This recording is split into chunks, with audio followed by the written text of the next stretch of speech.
In last period we have seen crystalline allotropes of carbon in that diamond, graphite and fullerene. Now we are going to learn non-crystalline forms of carbon.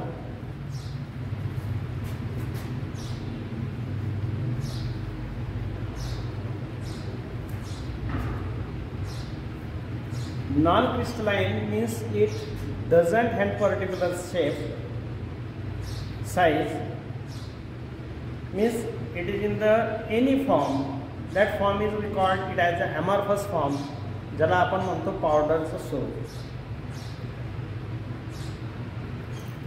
मागच्या व्हिडिओमध्ये आपण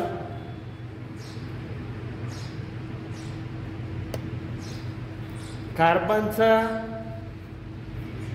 स्फटिकमय रूपांतरण पाहिलं. त्याच्यामध्ये हिरा, graphite आणि फ्युलेरिन.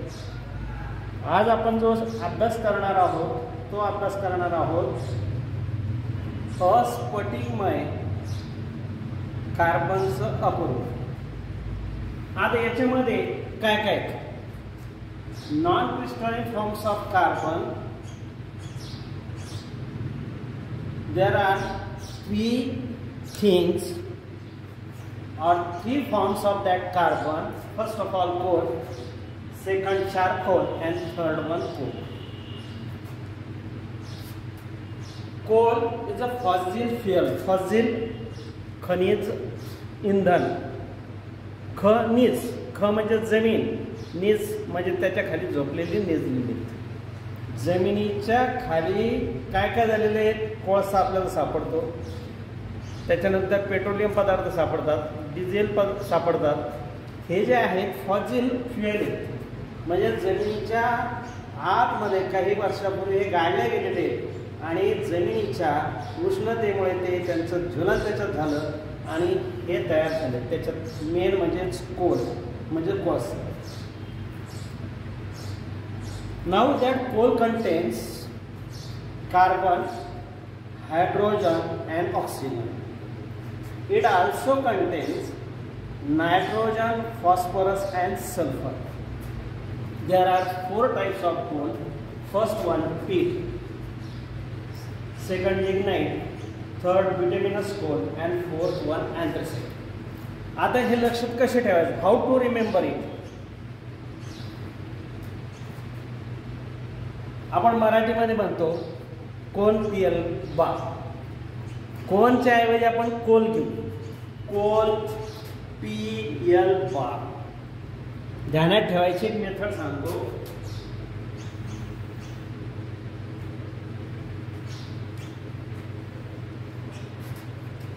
Coal पियल बा. P for पीट, L for lignite, B for bituminous coal and A for anthracite. Peat contains 60% of carbon and remaining that is water. This is the first step or first form of coal. Second step that is lignite. It contains 70% of carbon and remaining water. Bituminous coal contains 90% of carbon and 10% of water, and anthracite coal contains 95% of coal and remaining water. These are the four forms of the coal. PLBA, peat, lignite, bituminous coal and anthracite. Now we are going to see charcoal. What is charcoal? Charcoal prepared from animal parts. ॲनिमलचे part कोणते आहेत? आपण organ म्हणू, पण organ या ठिकाणी म्हणजे अवयव होईल. आता पार्ट्स म्हणजे भाग कोणते? ज्याच्यामध्ये हाडं आहेत असे जे भाग आहेत त्याच्यापासून चारकोल तयार केलं. Means bones, horns. हॉर्न्स म्हणजे शिंग. येस, याच्यापासून या चारकोलची निर्मिती. Sometimes it is prepared from the combustion म्हणजे ज्वलन, combustion of wood in insufficient presence of air means it contain oxygen. जिथे कमी हवा असते म्हणजे ज्या हवेमध्ये कमी ऑक्सिजन असतो, अशा कमी हवेमध्ये कमी कमतरतेच्या ऑक्सिजनमध्ये जर लाकडाचं जलन केलं तर जो तयार होणारा कोळसा असतो त्याला म्हटलं तर चारकोल, ज्याला आपण म्हणतो लाकडी कोळसा. आता या लाकडी कोळशाचे बरेचसे उपयोग आहेत. काय काय ते तुम्हाला माहिती. काय उपयोग? इस्त्री करण्यासाठी तो जो कोळसा आहे तो त्याच्यात टाकला जातो. त्याच्यानंतर ग्रामीण भागामध्ये आपण पाहतोय ज्या भाकरी भाजायच्या आहेत त्या भाकरी कशावर भाजल्या जातात? त्या कोळशावर, हार ज्याला म्हणतो आपण, विस्तव जो म्हणतो त्याच्यावर ते भाजतात. अशा प्रकारचे बरेचसे उपयोग. त्याच्यानंतर डांबर ज्यावेळेस आपल्याला रोडवर टाकलं जातं त्यावेळेस तो कोळसा आहार म्हणून तिथे वापरला जातो. Means in domestic purpose that charcoal is used. Now third one or third form of non-crystalline form of carbon, that is coke. When it is the pure form, just like anthracite is the pure form, कारण याच्यात फक्त 5% होतं. मला त्याला पुन्हा चांगलं वाळवलं परत तापलं तर काय तयार होईल? Pure form. When coal gas is taken out from pure form of coal, that coal is called as a coke. Coal gas म्हणजे त्याच्यातला जो गॅस आहे, प्युअर फॉर्म जे आहे, प्युअर अतिशुद्ध जो दगडी कोळसा आहे त्याच्यातून परत कोल गॅस काढून घेणे त्याला म्हणायचे कोक.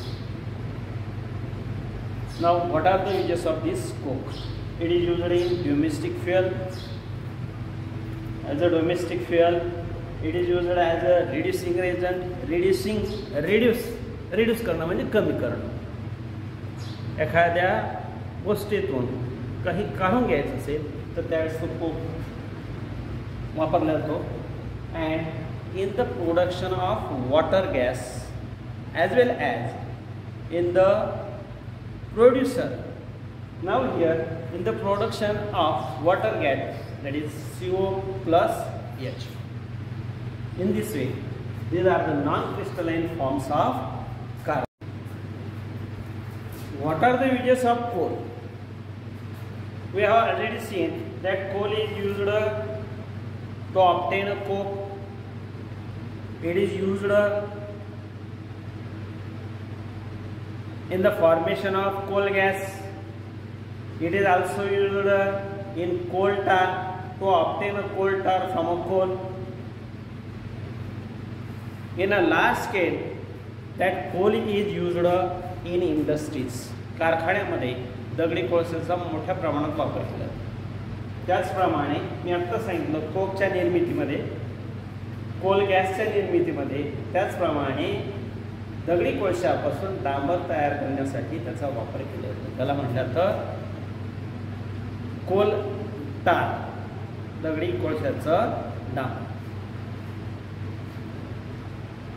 Mainly it is used in thermal power station for the generation of electricity. औष्णिक विद्युत केंद्रामध्ये विजेच्या निर्मितीसाठी दगडी कोळशाचा वापर केला जातो. It is also used to run the railway. Railway धावण्यासाठी त्याचं दगडी कोळशाचं ज्वलन केलं जातं आणि त्याच्या वाफेवर, जसं जेम्स वॅटनं कसा शोध लावला? रेल्वे इंजिनचा शोध लावला. कसा लावला? वाफेचं इंजिन त्याने तयार केलं आणि वाफेमध्ये बरीचशी काही अद्भुत शक्ती, वा एवढी मोठी रेल्वे पडू शकते.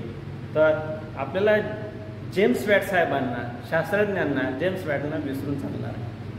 आणि म्हणून it is used to run the rail. These are the uses of that.